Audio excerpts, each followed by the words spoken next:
السلام علیکم ناظرین، آپ دیکھ رہے ہیں قرآن و حدیث میڈیا میں ہوں محمد اویس۔ ہمارے ساتھ مفتی عبدالمغیث حافظہ اللہ تعالیٰ موجود ہیں۔ مفتی صاحب سے آج ہم کویسچن کریں گے۔ السلام علیکم مفتی صاحب۔ وعلیکم السلام۔ مفتی صاحب ہمارے ناظرین کو بتا دیجیے گا اہل بیت میں کون کون شامل ہے؟ اویس بھائی، نبی صلی اللہ علیہ وسلم کے جو اہل بیت ہیں جی، ان کے اندر ان کی 4 اقسام ہیں جی، جو قرآن حدیث سے ثابت ہیں۔ نمبر 1، آپ کی ازواج مطہرات، جی، آپ کی بیویاں۔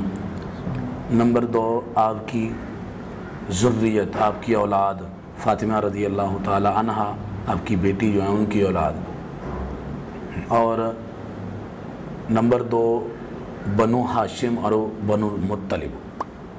یہ بنو ہاشم اور بنو المطلب جو ہیں، یہ 4 بیٹے تھے عبد مناف کے، بنو ہاشم، بنو المطلب اور عبد شمس اور عبد نوفل جو ہے۔ ان میں سے عبد شمس اور عبد نوفل کی اولاد نہیں ہے، بنو ہاشم اور بنو المطلب 2 یہ ہو گئے۔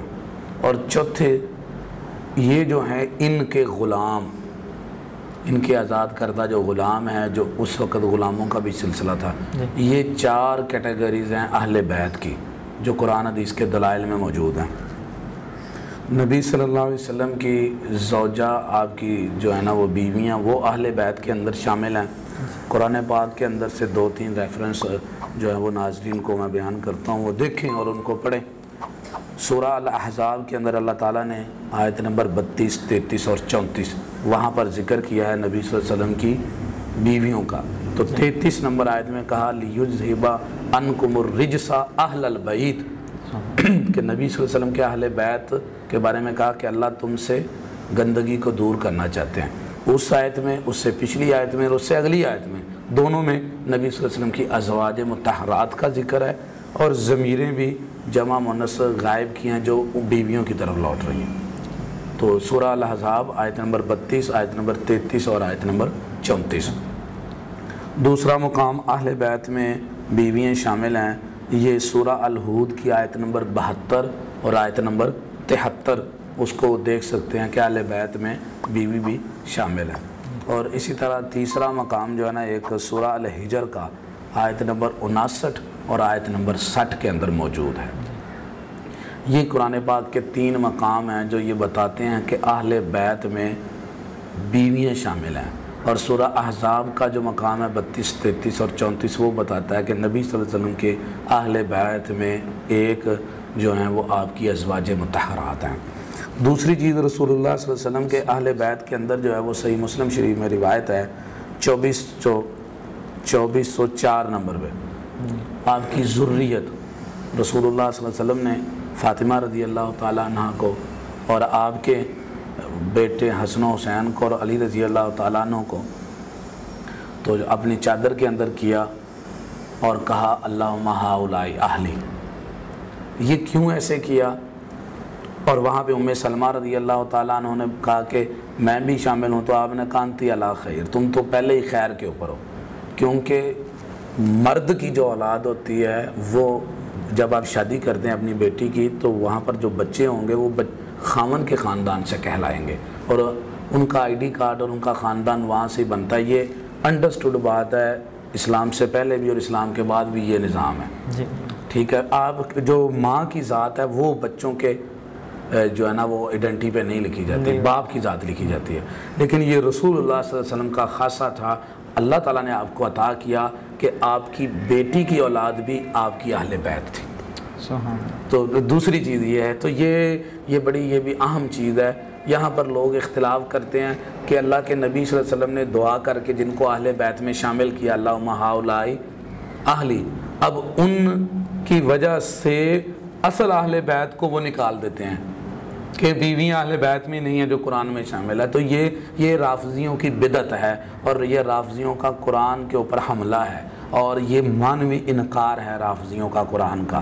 اصل میں اہل بیت آپ کی بیویاں ہیں، اور نبی صلی اللہ علیہ وسلم کی اولاد فاطمہ رضی اللہ تعالیٰ عنہ اور ان کی اولاد بھی شامل ہے، جیسے کہ میں نے آپ کو بتایا صحیح مسلم شریف کے اندر 2404 نمبر پہ موجود ہے یہ روایت۔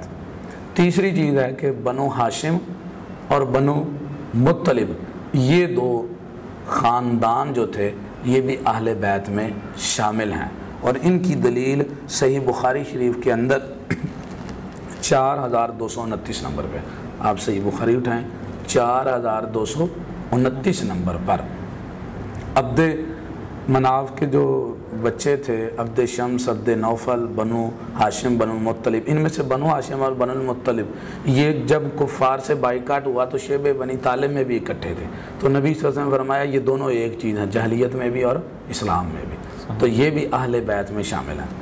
تیسرے اہل بیت کون ہیں؟ جو ان کے غلام ہیں وہ بھی سارے اہل بیت ہیں، ان سب کے غلام، ان کے موالی اہل بیت ہیں۔